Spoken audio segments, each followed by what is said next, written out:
The marble floor gleamed under the late afternoon light spilling through the glass walls of the Ocean View residence's lobby. The air smelled faintly of salt from the Pacific outside, and citrus from the floral arrangements near the reception desk. People spoke in soft tones, couples in designer clothes, realtors in dark suits, a concierge behind a granite counter, tapping politely at a keyboard. I stood among them, calm, composed, one hand resting lightly on my leather tote. I had been here before, quietly, to finalize the down payment under my company's name. But today wasn't about paperwork. Today, I was meeting my family. If you haven't subscribed to the channel yet, don't forget to hit subscribe, smash like button, and tell us in the comments where you're tuning in from. My father, Richard, 62, walked beside me with the slow, deliberate gait of a man who still believed the world owed him respect. My sister Vanessa, 2 years older, carried herself with that same confidence polished to a mirror sheen by years of cocktail parties and charity galas. "So this is what you've been talking about?" Dad asked, his tone already skeptical. His eyes swept the lobby. White marble silver elevators, the soft hum of wealth. "You think you can afford a place like this?" I turned toward him, kept my tone level. "Yes, that's why I called the Realtor." He gave a short laugh, sharp, amused, cruel. It bounced off the marble and glass, cutting through the lobby's polite murmur. "You haven't kept a job for more than 2 years, Madison. You barely made rent last time I checked. Let's not embarrass ourselves." Every head turned. For a brief moment, even the concierge looked up. My stomach tightened, but my face stayed still. I caught my own reflection in the polished wall. Same posture, same calm expression, but my knuckles whitened against the strap of my bag. Vanessa folded her arms, that knowing smirk tugging at her lips. "You couldn't even finish paying off your student loans. How are you buying a penthouse, Maddie?" Before I could answer, the Realtor stepped forward. Tyler Brooks, maybe late 20s, clean-cut and clearly uncomfortable with the tension in front of him. "The property is in high demand," he said, carefully glancing between us. "If you'd like, we can start the tour." My father interrupted, waving him off with a chuckle. "Don't waste your time, son. My daughter's always had big dreams. She just doesn't understand reality." I looked at him the same way I used to as a child, when he'd tell me what I couldn't do, quietly, without arguing, because words never changed his mind. But something in me shifted then. My voice came out even unshaken. "We can continue, Mr. Brooks. I'd like to see it." The Realtor hesitated, unsure whose permission to follow. I gave him a small nod. "Please." He smiled awkwardly, gesturing toward the elevators. "Of course, Ms. Cole." Vanessa and Dad exchanged a glance as we walked. I could almost hear the unspoken conversation in their eyes. How ridiculous this was, how predictable I'd always been. They followed anyway, curiosity outweighing their disdain. The elevator doors slid open with a soft chime. The mirrored walls caught all 3 of us, Dad with that half-smile that always meant judgment, Vanessa inspecting her reflection, and me standing between them holding every word I didn't say. Inside the elevator, the silence thickened. Dad adjusted his cufflinks, muttered under his breath. "You know, some people just aren't meant for this kind of life." I didn't answer. My pulse drummed steadily in my ears. The reflection across from me showed a woman I barely recognized. Same features, but steadier, now, older tempered by every humiliation she'd endured, and every night she'd worked instead of slept. The elevator began to rise, humming softly. I caught my father's gaze in the mirror for half a second. He looked away first. In the quiet, my thoughts formed their own rhythm. Every building begins with a single strike of a hammer. For me, it began with a laugh. His laugh, ringing against glass walls and expensive silence. The elevator chimed again. The doors slid open to the penthouse floor, sunlight spilling through the hallway ahead. Tyler stepped forward, gesturing for us to follow. I took one breath long and measured, and stepped out first. The smell of roasted garlic and wine had clung to that little restaurant in Santa Barbara, the one my father always chose when he wanted to feel generous in public. We sat at a long table, with white tablecloths and too many forks, surrounded by extended relatives who pretended to care about each other once a year. The waiter had just poured another round of Chardonnay when Dad stood up, glass raised high. To Vanessa, he declared, his voice booming through the small dining room. The pride of the Cole family. A polite wave of applause followed. Vanessa blushed modestly, lowering her eyes just enough to look humble, while still glowing from the attention. Dad went on, savoring the moment. She just got promoted to regional director at her firm. Hard work pays off, doesn't it? Then he looked directly at me, still smiling, but with that subtle twist that always cut sharper than any insult. And as for my youngest, he said she's still chasing those artistic dreams. But dreams don't pay the bills, do they? The table laughed softly, the kind of laugh people give when they don't want to take sides. I kept my face steady, stabbing at the asparagus on my plate. Across the table, an uncle muttered, "At least she's creative," as if that were a consolation prize. I didn't argue. I'd learned years ago that my father didn't speak to be challenged. He spoke to be agreed with. I lifted my water glass instead, forcing a thin smile. "Congratulations, Vanessa." She nodded, pretending to look embarrassed. "Thanks, Maddie. You'll find your thing someday." Their laughter blurred after that, a dull hum behind the sound of silverware and background jazz. But over it all, I could still hear my mother's voice, soft and clear from some long-ago memory. "You don't have to win, sweetheart. You just have to remember what you wanted in the first place." That memory followed me now a week later as Tyler led us through the penthouse model. "This unit has panoramic ocean views," he explained, his tone bright and professional. "Brazilian walnut flooring, temperature-controlled wine storage, smart lighting system, all included." Dad nodded, pretending to care, though I knew he was only waiting for another opportunity to speak. "It's beautiful," he said finally. "Way above your means, but beautiful." Vanessa smirked, trailing her manicured fingers along the glass wall. The HOA fees alone could ruin someone's life. I walked over to the window, the city sprawling beneath us, waves glittering beyond the freeway. "Aurora just signed a new contract," I said quietly. Vanessa turned that practiced PR smile flickering. "Aurora, the company you're running." I met her eyes. "Yes." Her expression faltered for a split second, then smoothed over. "Well, that's nice," she said, as if the words had a taste she didn't like.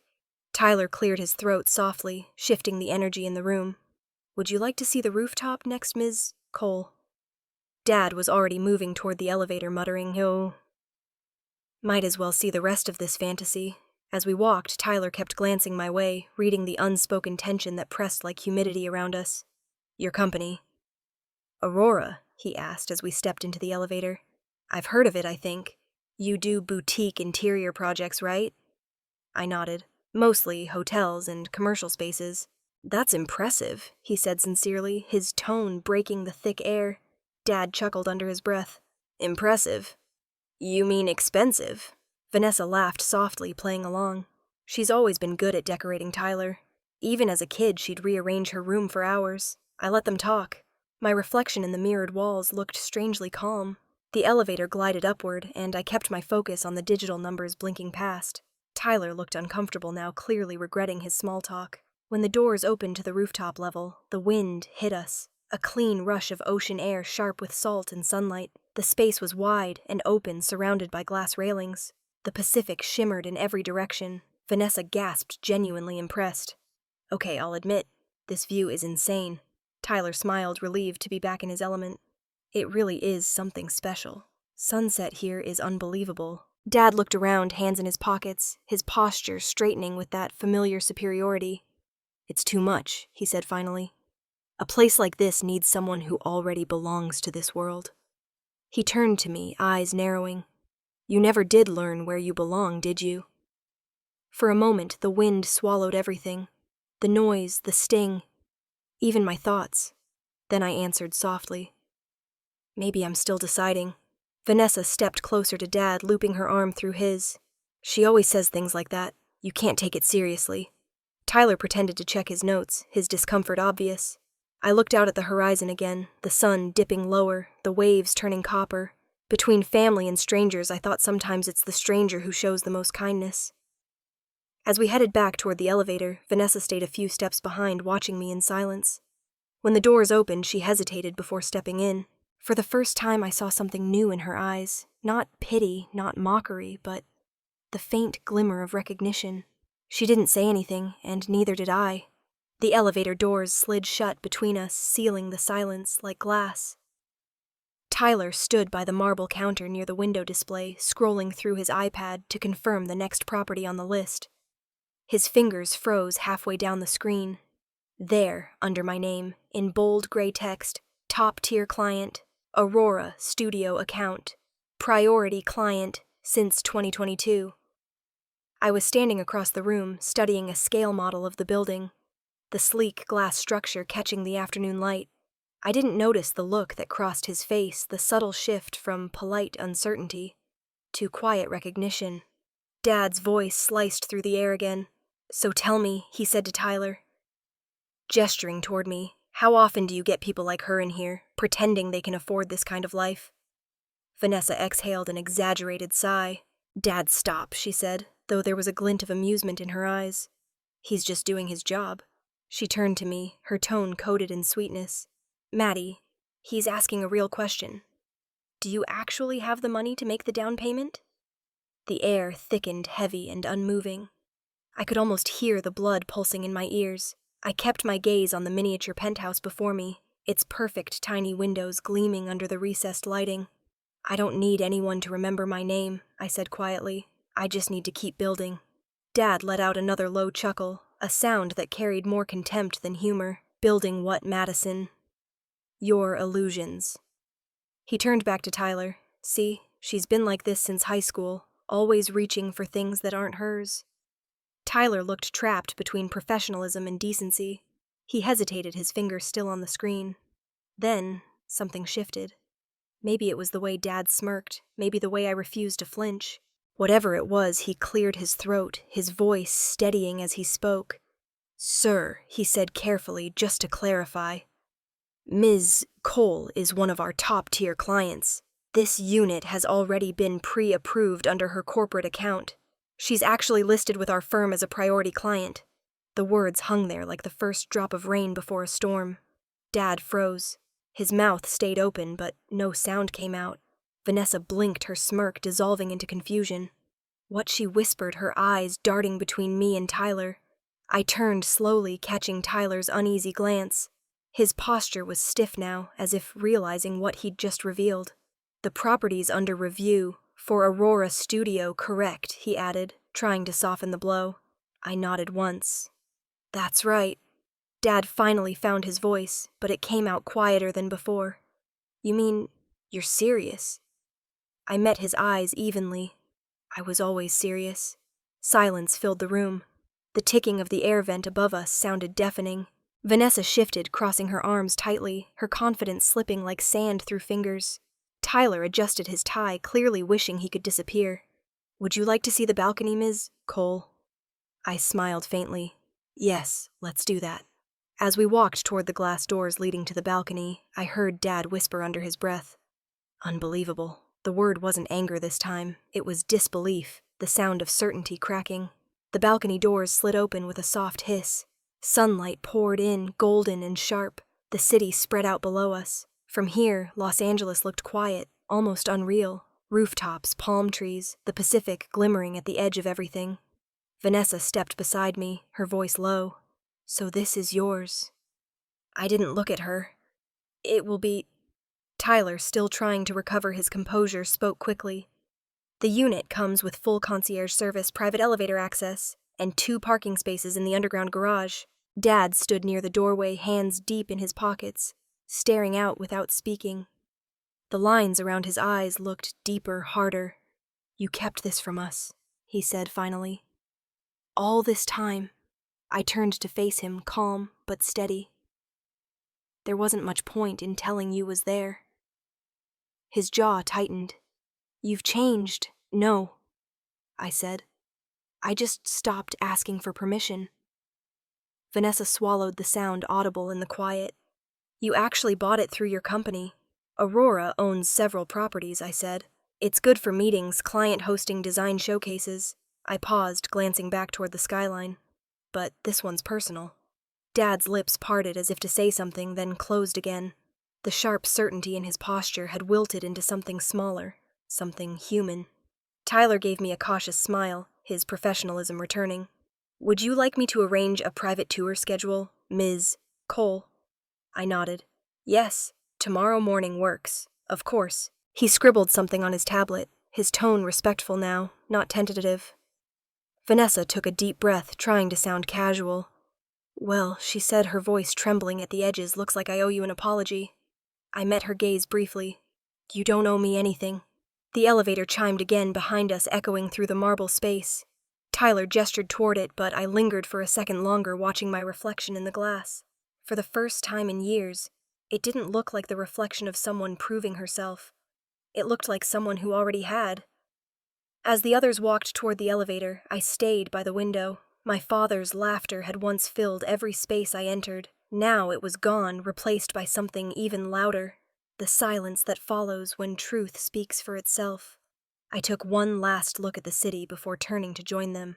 Tyler's voice carried faintly ahead. We'll finalize the paperwork once you confirm the closing date. I stepped into the elevator beside them. My sister stared straight ahead, lips pressed tight. Dad's reflection beside mine looked older. Somehow his confidence dented. The doors slid shut, sealing the silence between us once again.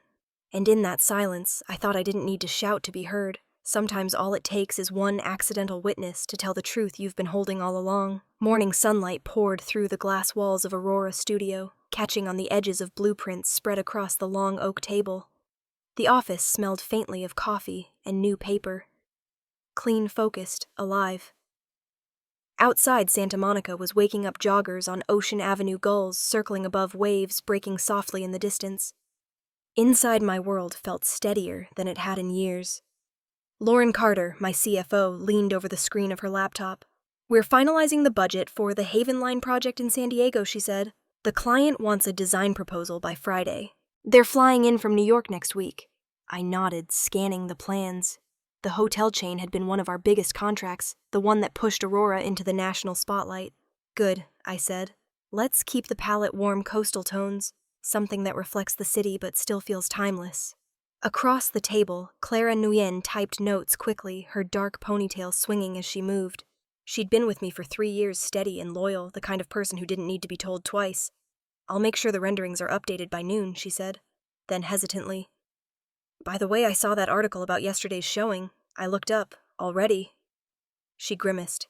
Someone must have recognized your dad. A few gossip blogs are running headlines like, Family Feud at Ocean View Towers. They're calling it a real-life succession drama. I sighed. Of course they are. Lauren smiled wryly. At least you looked calm in the pictures. If I were you, I'd have thrown the man into the fountain. I let out a quiet laugh.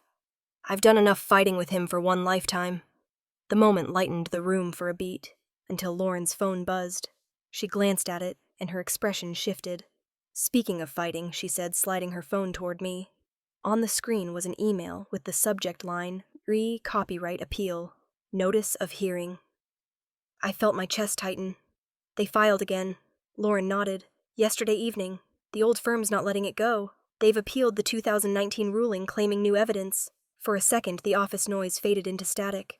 I could almost hear my father's voice from that year, sharp and unforgiving. You see, I told you so. You never think ahead.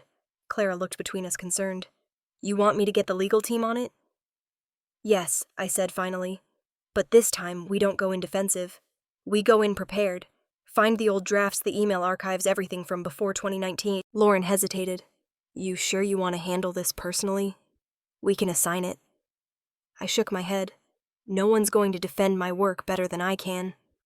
The hum of the office returned. The other designers outside were laughing softly over coffee, the sound reminding me that this place, the studio I built from a rented corner desk, had become something real, something worth protecting. Clara cleared her throat. If I can say something, yesterday when that realtor spoke up, it was like she searched for words, like the whole world finally caught up to who you already were. I smiled, but my voice came out quieter. It felt strange. For so long I thought I'd need to scream to be heard. Turns out I didn't. She grinned.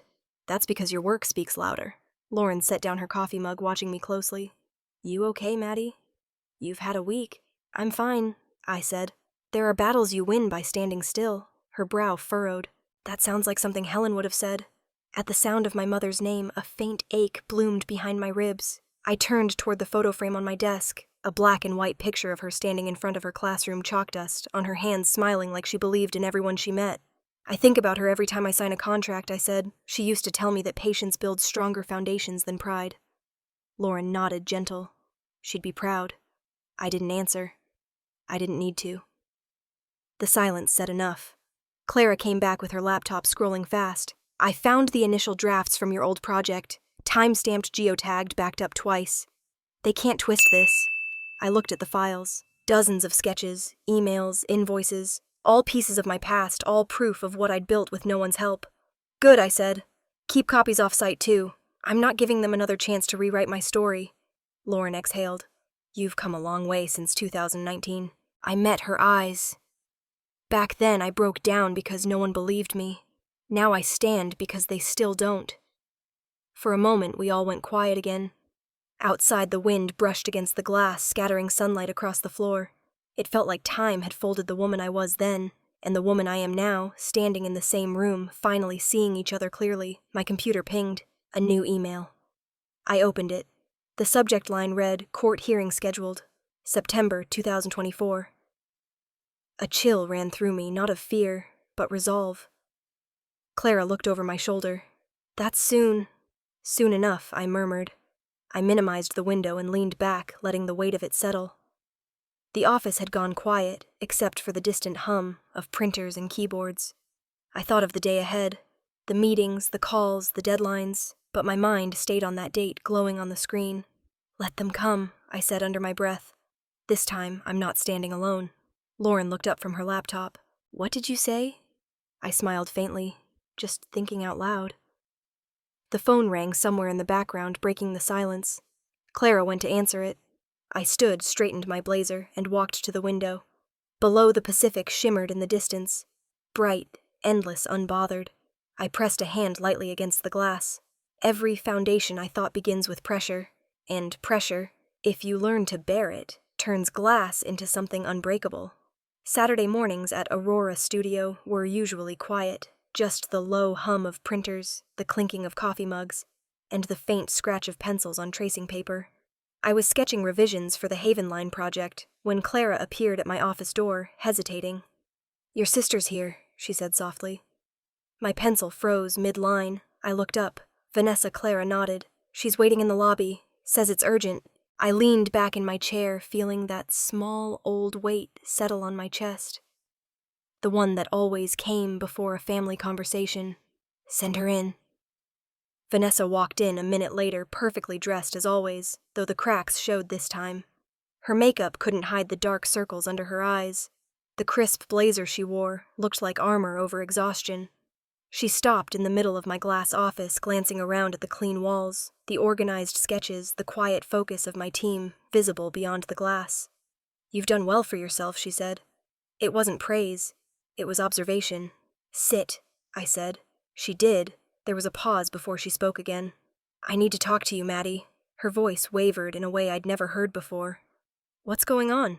I asked, keeping my tone neutral. It's Ethan, she said, the name coming out like a sigh. He's under investigation.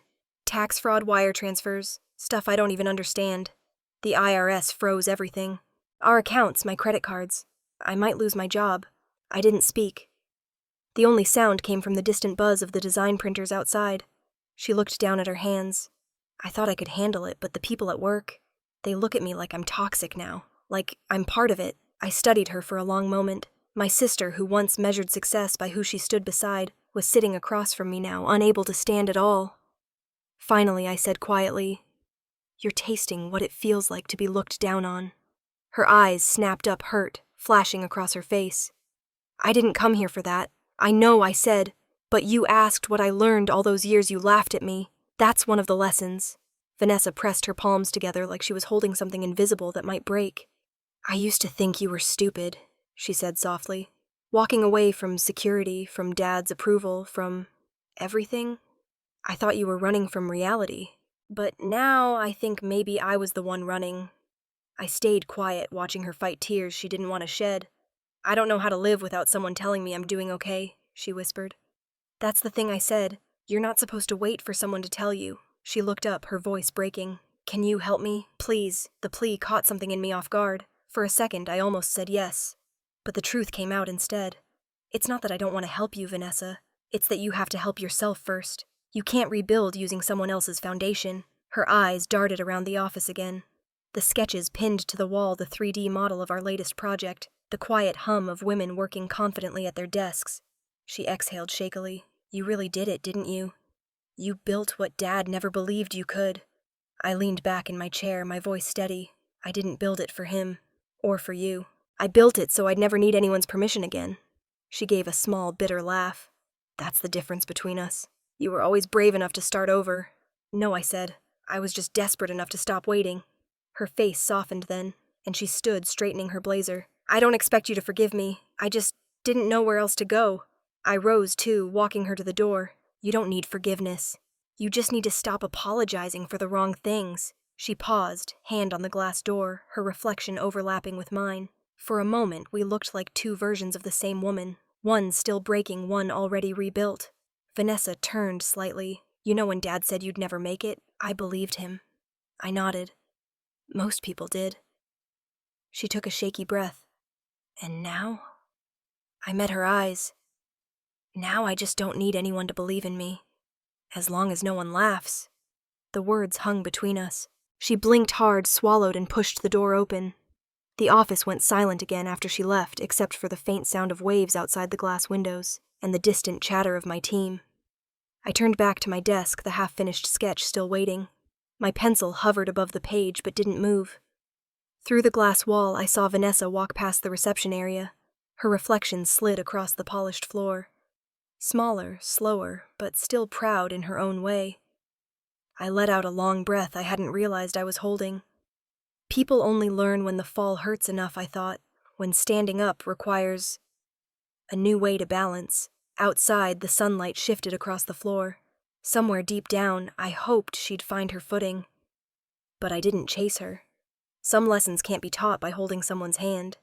They're learned by walking away. The drive up the Pacific Coast Highway felt longer than it used to. The sky was gray, the kind that turned the ocean into steel, and made every mile look like a photograph from another time. I hadn't been back to Santa Barbara in almost 2 years, not since Mom's memorial service. Now the streets looked smaller, the houses older, and the air colder. When I pulled into the driveway, the roses along the fence were still there, overgrown petals scattered across the grass but still blooming. Mom planted them herself. She said roses were stubborn, that they'd keep growing even when no one took care of them. I stood there for a moment, the wind brushing through my hair before walking up the steps. The front door was unlocked. I pushed it open and stepped inside. The house smelled faintly of dust and coffee grounds. The walls that once echoed laughter and clinking dinner plates now carried silence. In the living room, my father sat slouched in his old recliner, a stack of mail and bank papers spread across the coffee table. The TV was on muted, flickering images of a local news report. He didn't look up at first. You came, he said flatly, as if it was a surprise he didn't quite know how to feel about. I heard from Vanessa, I said. She said you weren't doing well. He gave a bitter laugh. That's one way to put it. He tapped a piece of paper with the back of his knuckle. The bank's taking the house. 30 years of payments gone. I stood still watching him. His white shirt was wrinkled, his tie loose, his shoulders smaller somehow. This man, who once filled every room with his voice, now seemed shrunken by the weight of his own choices. I looked around. The chipped photo frames, the faded carpet, the piano Mom used to play on weekends. In my mind, I could still smell her cinnamon bread baking in the oven, hear her humming from the kitchen window. The memory was so clear it almost hurt. He followed my gaze. You remember those days, huh? He asked quietly. I do, I said. He leaned back, eyes fixed somewhere on the floor. You win, Madison. You proved me wrong. I shook my head. I didn't win anything, Dad. I just stopped losing to myself. His jaw tightened, his voice rough. Do you ever hate me? I thought about that for a long second. No, I said finally. I just stopped trying to make you believe in me. That landed somewhere between us, heavy and soft at the same time. The wind outside picked up, rattling the thin window panes. He exhaled, leaning forward, elbows on his knees. When your mom died, I didn't know what to do. She believed in you, even when I didn't. I thought if I was hard on you, I was protecting you. I stepped closer. You weren't protecting me. You were protecting yourself from being wrong. His eyes lifted to mine, and for a moment all the pride drained out of them. I made you feel small. I moved to the coffee table, the papers rustling beneath my hand. No, I said quietly. You helped me see that I had to go far enough away to see myself clearly. He stared at me, and something cracked behind his expression. His hands trembled slightly as he adjusted his glasses. You sound like her, he said, voice barely above a whisper. Mom. He nodded. She would have told me to shut up and listen. I smiled faintly. She usually did. We sat in silence, then both looking at the framed photograph above the mantel. Mom standing in the garden, her hand resting on a rose bush, smiling at whoever was behind the camera. She'd want you to be at peace, I said softly. He swallowed hard. Peace, he repeated.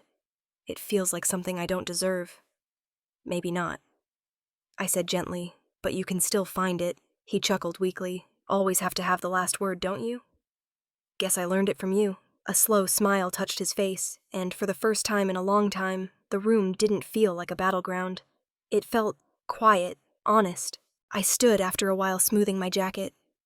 I should go. He didn't stop me. He just nodded, eyes on the window. Take some roses when you leave, he said. Your mom would like that. Outside, the wind had grown stronger, carrying the salt of the sea and the faint scent of rain. I walked to the garden, crouched down, and clipped a few stems.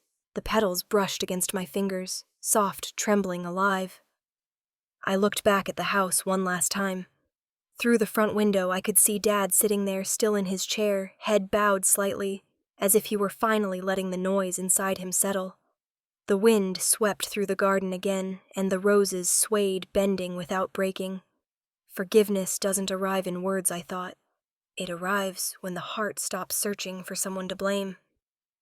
I got in my car, set the roses on the passenger seat, and drove away. The sky hung heavy and gray above the ocean, and for the first time in years, I didn't feel the need to look back. The courthouse smelled faintly of old paper coffee and nerves. It was one of those crisp Los Angeles mornings where the air felt thin, like it had been scrubbed clean for Judgment Day. Rows of reporters filled the benches, their cameras resting quietly for now, waiting for something worth capturing. My heels clicked against the tiled floor as I walked in beside my attorney, Rebecca Lynn, a woman whose calm carried the weight of confidence earned, not borrowed. Remember, she murmured, smoothing the sleeve of her navy blazer, we don't defend emotion.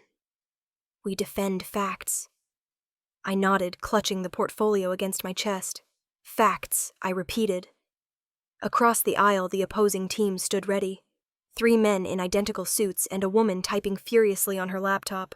At the center sat Charles Mercer, my former boss. His hair was grayer now, but his smirk hadn't aged a day. He looked at me like he was still the one signing my paychecks. He leaned toward his lawyer, whispering something that made the man chuckle. Then he raised his voice just enough for me to hear. You really think a dropout can beat a corporation? I didn't respond. I'd spent too many years trying to prove things to people who enjoyed watching me try. The bailiff called for order. The courtroom settled. Judge Ellen Parker entered, poised precise, her robe immaculate. She glanced between us with the kind of neutrality that only comes from decades of human contradictions. We rose, then sat as she began. Aurora Studio versus Mercer Design Group, she said. We're here regarding an appeal filed on the 2019 ruling concerning intellectual property and design infringement. Rebecca stood first. Your Honor, my client has provided original sketches, time-stamped emails, and financial records verifying her ownership of the design in question. The opposing counsel continues to file appeals without presenting new evidence. Mercer's lead attorney, a man with 2 bright teeth, rose next. Your Honor, we believe there are inconsistencies in those documents. Our client asserts Ms. Cole used proprietary materials developed during her employment. I could feel his words tighten the room. He was building the same story they always did, that I wasn't capable of success without someone else's ideas. Rebecca's tone stayed calm, but sharp. Employment ended 6 months before those materials were created. We've provided proof of that as well. The judge nodded, reviewing the stack of papers in front of her. The sound of shuffling pages echoed louder than it should have. Mercer leaned back, smiling toward the cameras. If I may speak, Your Honor. Judge Parker lifted a brow, briefly. He stood adjusting his tie like he was on stage. When Madison Cole worked for my firm, she was talented, yes, but reckless. She didn't understand ownership or responsibility. It's not unusual for young designers to mistake collaboration for authorship. He looked right at me. You should have stayed where you belonged. The words didn't sting. They used to, but today they fell like raindrops on armor I'd been forging for years.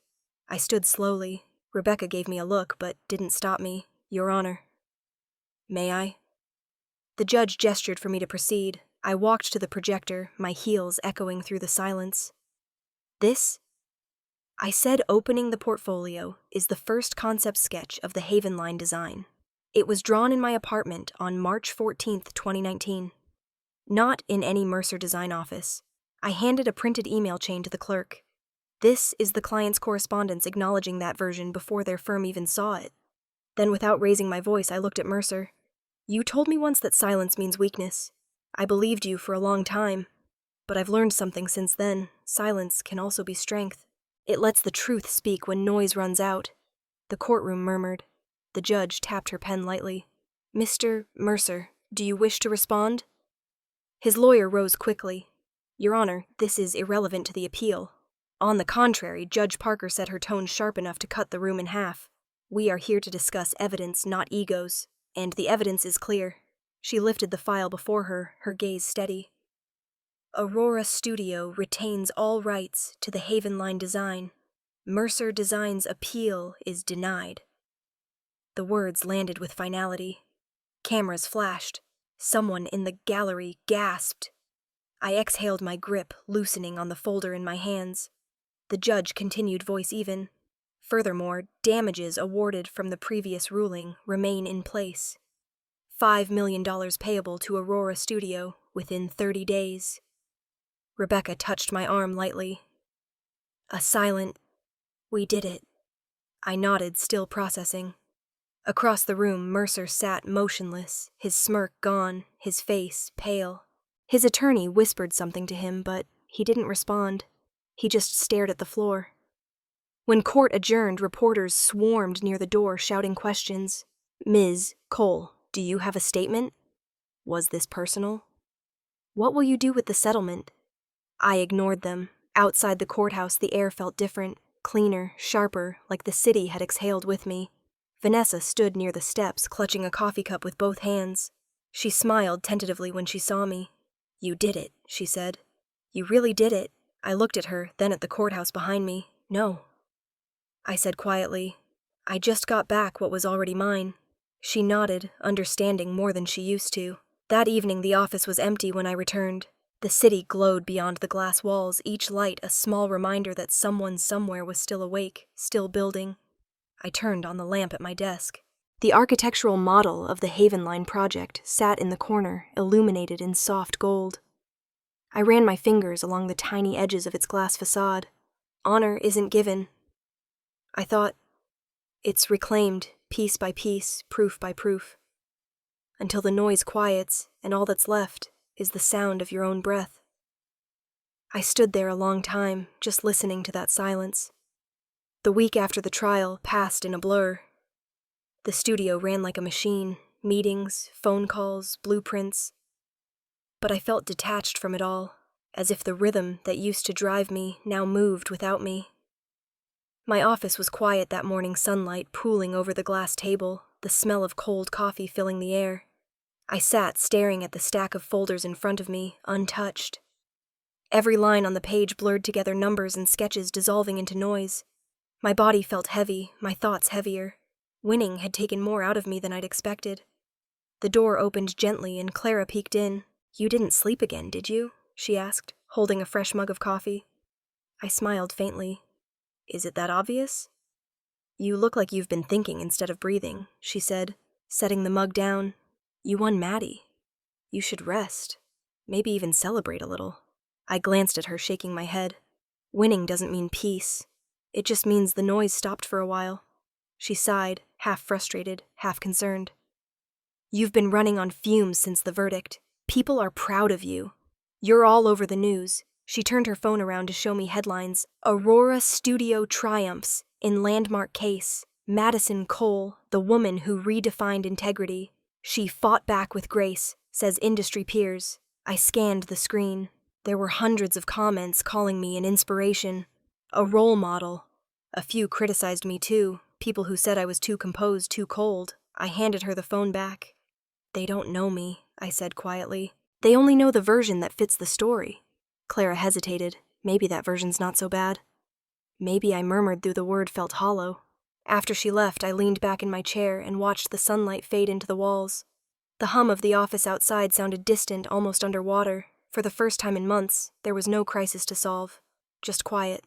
And somehow that felt heavier than the battles ever had. A knock came at the door. "You're busy?" It was Noah Rivera, the architect I'd partnered with years ago. He walked in casual as ever, holding a roll of sketches under one arm. "I figured you might be tired of reporters. Thought I'd bring something that doesn't talk back." I gestured toward the chair across from me. "Please, sit." He sat unrolling the paper on my desk. It was a preliminary concept. Clean lines, open space, a garden running through the center of a glass structure. "I started sketching last night," he said. "The Aurora Foundation. You mentioned it once. Helping women who can't afford to study design. I think this could be something real." I studied the drawing. It was simple but full of life, like a structure that wanted to breathe. "You've been thinking about this?" He nodded. "You gave a lot of people something to believe in after that trial. Maybe you should build something out of it." I traced a line across the blueprint. "It's beautiful," I said, "and terrifying." He laughed. "That's how you know it matters." There was a long pause between us. The afternoon light cut across the room, illuminating the dust in the air like slow-moving snow. Noah leaned back. "You know," he said, "I used to think you were too idealistic, too dreamy to last in this industry. But I've learned that dreams are sometimes the only things that keep us alive." I smiled, tired but sincere. When they laughed, I worked. When they stopped laughing, I kept working. Maybe that's why I'm still here. He nodded thoughtfully. "You're tougher than you look." "I had to be," I said. He studied me for a moment longer. "Do you still believe people can change?" I looked up at him, meeting his gaze. "I believe they can. I just stopped waiting for them to." He smiled a little, the kind of smile that understood rather than argued. "Fair enough." We went over the sketches together for the next hour, our conversation quiet, almost soothing. For the first time in days, I felt the faint spark of purpose again, the kind that doesn't roar but hums beneath the skin. When Noah left, the sun was already setting, painting streaks of orange and pink across the Pacific outside the window. The office emptied out slowly, one light at a time, until mine was the only one left on. I stood, stretching, and walked to the balcony. The air was cool, the city below, alive with movement. Cars, voices, neon signs flickering to life. Los Angeles looked both distant and intimate from up here, like a place I belonged to, and didn't at the same time. I rested my hands on the railing, the breeze brushing against my face. The wounds that heal fastest, I thought, are never the ones people can see. It's the quiet ones. The bruises beneath silence, the exhaustion that lingers even after victory, that take the longest to fade. Below me, the lights shimmered against the darkness. I closed my eyes for a moment, letting the hum of the city fill the spaces that the noise of ambition used to occupy. And in that small pocket of stillness, I let myself feel, not the triumph, not the victory, but the simple, fragile truth of exhaustion that still meant I had survived. When I opened my eyes again, the night had settled. The city was still moving, and so was I. The late afternoon light stretched long across the construction site, turning beams of steel and sheets of glass into gold. The building was only half finished, but I could already see its shape. The open atrium, the reflection pools, the transparent walls that would hold so many stories. Aurora Foundation was becoming real. I parked near the curb and stepped out, the air heavy with the smell of wet concrete and sawdust. Workers moved like clockwork, their voices mixing with the hum of machinery. I slipped on my hard hat and headed toward the entrance. That's when I saw him. Richard stood at the edge of the site, still as a shadow against the setting sun. He wore the same brown suit he'd had for years, the cuffs frayed the fabric hanging loose around his frame. In one hand, he held a folded newspaper. The wind tugged at it, revealing the headline, "Aurora Studio Wins Landmark Case, a New Symbol of Justice." For a moment, he didn't notice me. He was staring at the building, as if he couldn't quite understand it, how it had appeared in front of him. "Dad?" I called softly. He turned. The look in his eyes wasn't pride or anger. It was confusion, maybe a little awe. "I read about you," he said, voice rough from disuse. "They're calling you a fighter. The paper said you built this place to help others." I walked closer, stopping a few feet away. "That's the plan." He looked down at the newspaper again, fingers trembling slightly. I used to think justice was about winning, he said. About being right. Turns out I didn't know a damn thing about it. The wind carried the scent of the sea from a few blocks away. I met his gaze. You don't have to understand everything, Dad. Just don't laugh when someone else is still trying. He nodded slowly, his throat working as if he were swallowing words he didn't know how to say. Fair enough, he murmured. We walked together into the half-finished atrium. The space was bright and open sunlight pouring through the temporary skylight. In the center stood the model of the finished foundation, a miniature version of what would soon stand here in glass and stone. He stopped in front of it, staring like he was afraid to blink. You built this, he said, wonder in his tone. You actually built it. I looked at the model beside him. Not just me, every woman who was told she couldn't, every person who was dismissed before they even started. They're part of this too. He didn't respond right away. His reflection flickered in the glass wall, lined and older than I remembered. When your mother died, he said slowly, I didn't just lose her. I lost the part of myself that believed in anything soft. I thought if I made you strong, I'd be doing what she couldn't, but I only made you walk farther away. My voice caught for a moment. You didn't make me strong, I said quietly. You made me tough. There's a difference. He nodded once, eyes glistening. You're right. You always were. Then, after a pause, his voice broke just slightly. I'm sorry, Maddie. The words hung in the air like something fragile. For a long moment, neither of us moved. Then I reached out and touched his hand. I don't need you to be proud of me, I said. Just don't look at me like I'm small anymore. He looked down at our hands, his thumb brushing against the edge of my fingers, hesitant, as if afraid the moment would vanish. Deal, he whispered. We stood there in silence, the kind that finally felt like peace. Outside, the sounds of construction continued, the steady rhythm of progress of things being built instead of broken. The sunlight shifted, casting long beams through the glass framework. Dust floated through the air like gold, settling softly over everything. The blueprints, the concrete floor, the newspaper still clutched in his other hand. He looked around, his eyes softening. Your mother would have loved this, he said. She always believed buildings should breathe. I smiled faintly. Then maybe she's somewhere in the light that keeps this one alive. He let out a shaky breath, and for the first time I saw his shoulders ease. The man who once towered over every decision in my life now stood beside me, not as the judge, but as someone finally learning how to listen. We didn't need to say anything else. Words had done enough damage between us. So we just stood there, side by side, watching the sun slip lower, watching light scatter across glass and steel like forgiveness taking form. In that moment, I realized forgiveness doesn't rewrite the past. It just opens a door wide enough for both people to step through.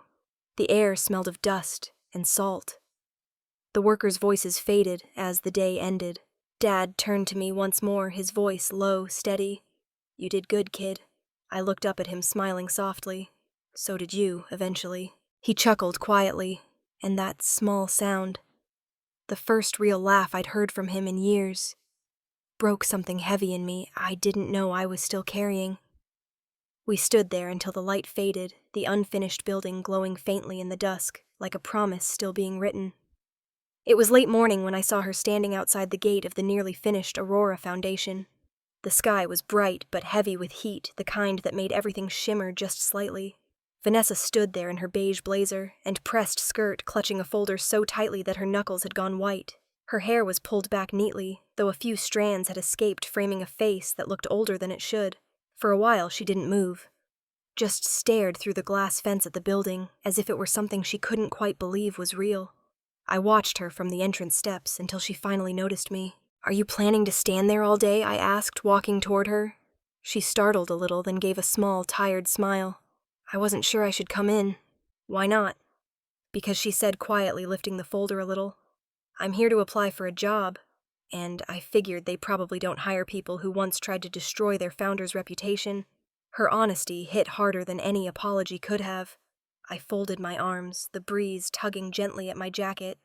This place doesn't judge people by their past, I said, only by whether they're willing to start again.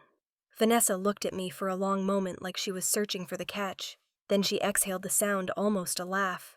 I don't even know what starting again means anymore. Then come inside, I said. Maybe we'll figure it out together. We walked through the glass doors into the main lobby.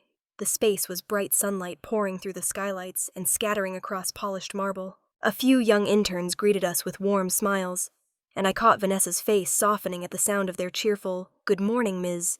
Cole." Her eyes traveled up the grand staircase over the hanging plants and art displays lining the walls. "This place," she murmured. "It makes me feel small." I smiled faintly. "When I was small, you laughed at me. Now that you're small, I'm here to help." She stopped walking. "I deserved that," she said, voice trembling just enough to show it hurt. Maybe I said, "But I didn't say it to hurt you." We rode the elevator to the rooftop garden. When the doors opened, the scent of roses filled the air, hundreds of them planted along curved pathways overlooking the city, the same variety our mother used to grow behind our old house. Their color, that pale pink she loved, glowed softly under the noon light. Vanessa stepped forward slowly, her eyes wide. "You planted these?" I nodded. "Mom used to say roses bloom better when they're trimmed at the right time. Something about cutting away what doesn't serve the roots." She laughed weakly. "That sounds like her." Then quieter, "I've lost a lot lately. My marriage, my job, my reputation. But maybe losing isn't the end." "Right," I looked at her. "Maybe losing is just life forcing us to make space for something better." She turned to me, tears starting to well in her eyes. "You don't have to forgive me, Maddie." "I'm not here to forgive," I said. "I'm just done being angry." She blinked, tears finally spilling down her cheeks. "You have no idea how much I hated the person I became. Every time I mocked you, it was because I couldn't stand how fearless you were. I wanted to break you just to feel less broken myself." The wind picked up, rustling through the roses. I didn't answer right away. Words wouldn't fix her, and she didn't need fixing from me. Finally, I said softly, "Then stop breaking yourself now." Vanessa wiped her cheeks, laughing shakily. "You always make it sound so simple." "It's not simple," I said. "It's just possible." We walked along the garden path together, the city stretching below us, towers of glass traffic crawling like threads of light. She paused by a rosebush, touching one of the blooms carefully. "She would have loved this," Vanessa whispered. "Mom, she used to tell me that people bloom when they're ready, not when others tell them to. She told me that too," I said. We stood in silence for a while, just listening to the sound of the wind moving through the flowers. The foundation building shimmered in the sunlight below us, its glass windows reflecting the world around it, a structure built not from perfection, but from the resilience of people who refused to stay broken. Vanessa turned toward me again, her expression soft but determined. "So what do I do now?" "Start small," I said. "There's an open position in outreach. Talk to Clara. Tell her I sent you." She gave a tearful smile. "You'd really hire me?" "I'd give you a chance," I said. "The rest is up to you." She nodded, her chin trembling.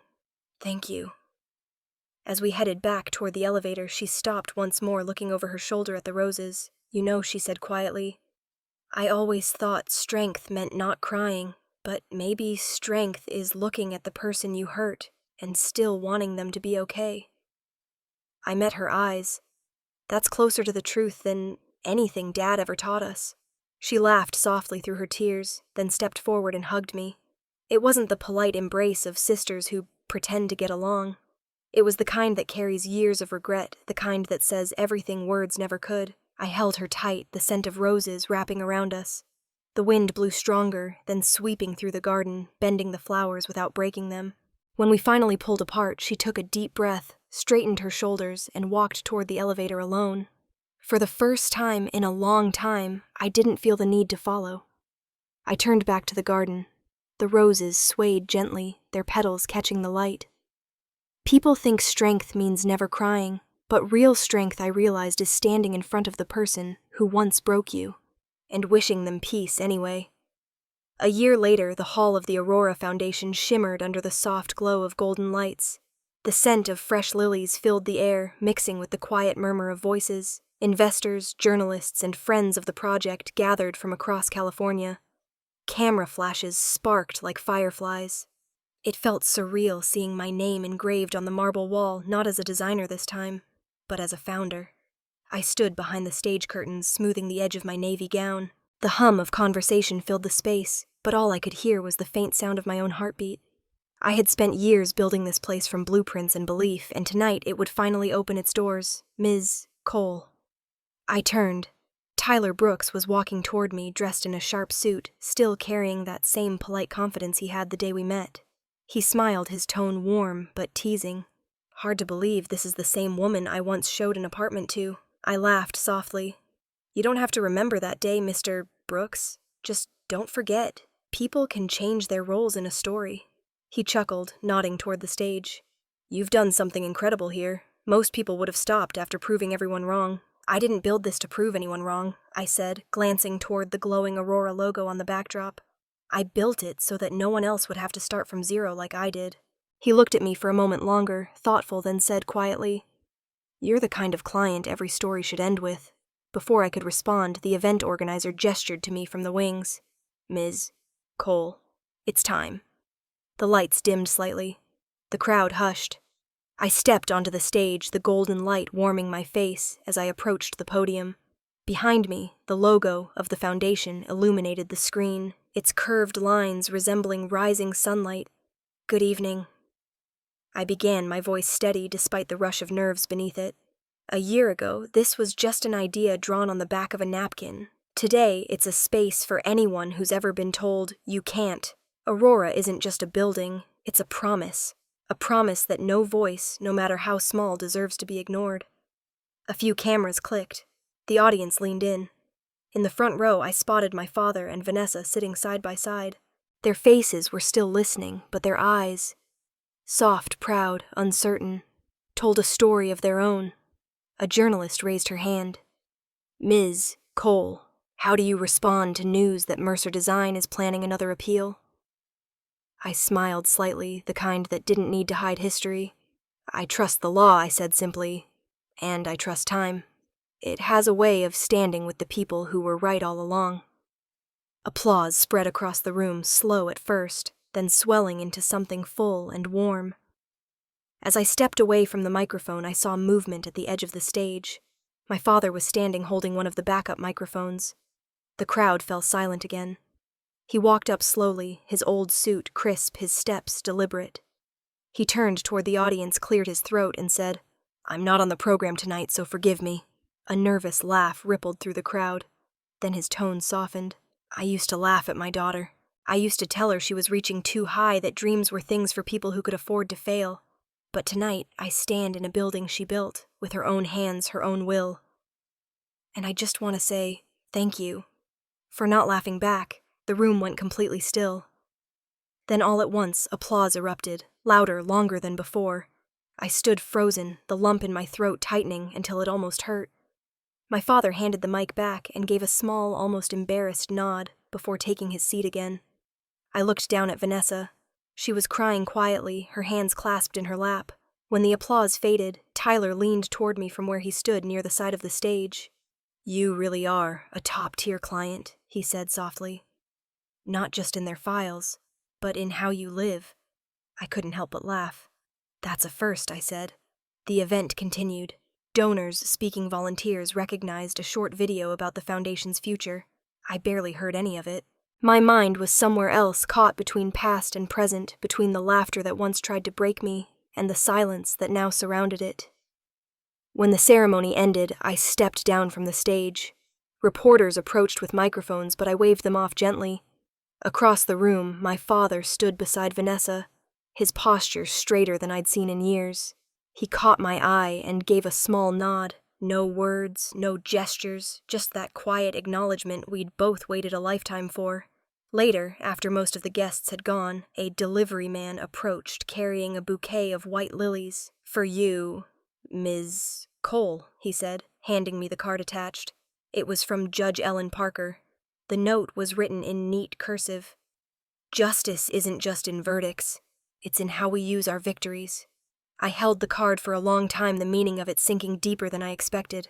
Around me, the hall had emptied, leaving only the echo of footsteps and the faint hum of cleaning crews resetting the space. I looked up at the glass ceiling, where the lights reflected like tiny stars. There are apologies that don't need to be long, I thought. They just need to be real. I exhaled slowly, setting the card down beside the bouquet. The scent of lilies filled the air again, fresh, sharp, alive. And for the first time in years, I let myself breathe without the weight of needing to be understood. The ocean wind rolled in from the west, brushing against the balcony of my house in Santa Monica. Below, the city glowed, streets like silver veins, headlights winding through them like quiet constellations. The air smelled of salt and night jasmine. I leaned on the railing, a glass of wine in my hand, the reflection of the lights flickering inside the deep red. It was strange, this stillness. For years, I'd imagined the moment I'd finally feel it, the night when everything I fought for would stop feeling like a fight. But now that it had come, it didn't feel triumphant. It felt quiet. A year ago, laughter had echoed off the marble walls of the Ocean View Tower's lobby. I could still hear it sometimes. The sharpness of my father's voice, Vanessa's condescending smile, the awkward silence of a stranger who didn't yet know I was someone worth listening to. Now the only sound was the wind. A year ago, I had wanted them to stop laughing. Tonight, I realized I no longer needed their silence, because I no longer needed their belief. Inside, through the sliding glass doors, the soft lights of my home glowed against the white walls.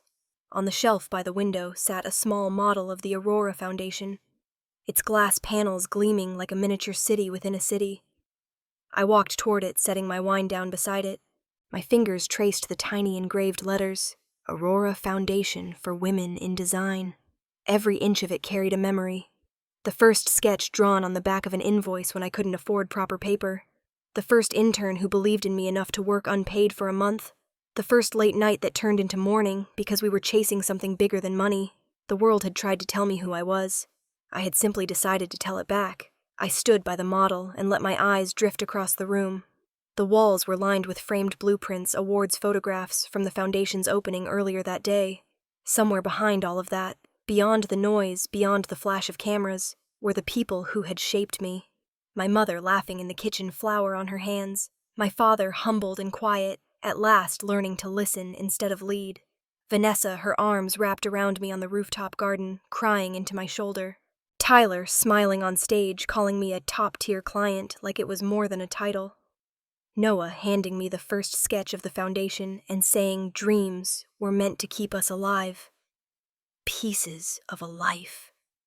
Fragments that once felt broken, now fitting together like a mosaic. Sharp edges forming something whole. I turned back toward the balcony.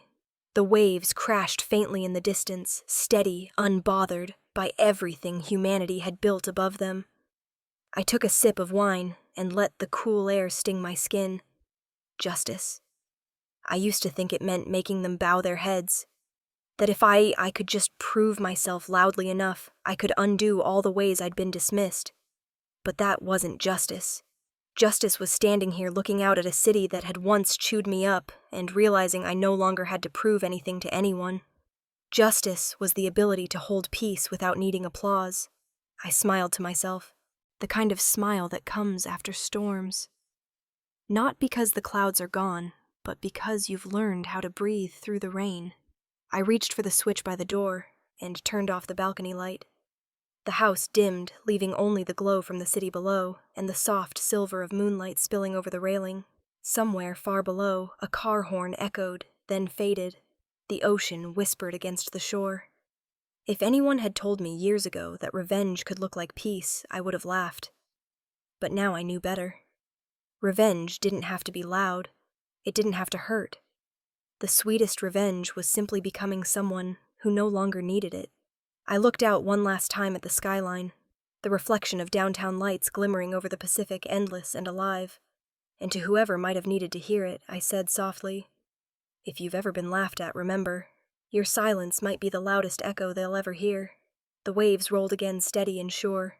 Somewhere behind me, the miniature foundation caught a sliver of moonlight, its glass walls glowing faintly in the dark, like a promise kept. The wind shifted, carrying the scent of salt and roses from the garden below. I closed my eyes and let it wash over me, the calm after the climb. The sound of something ending and beginning at once. Down below, Los Angeles shimmered against the night, and above it all, I finally felt the quiet I had been chasing my whole life. Steady, strong, and mine. The city lights blinked, the waves whispered, and in that silence, I knew this was peace. This was justice. This was the sweetest revenge.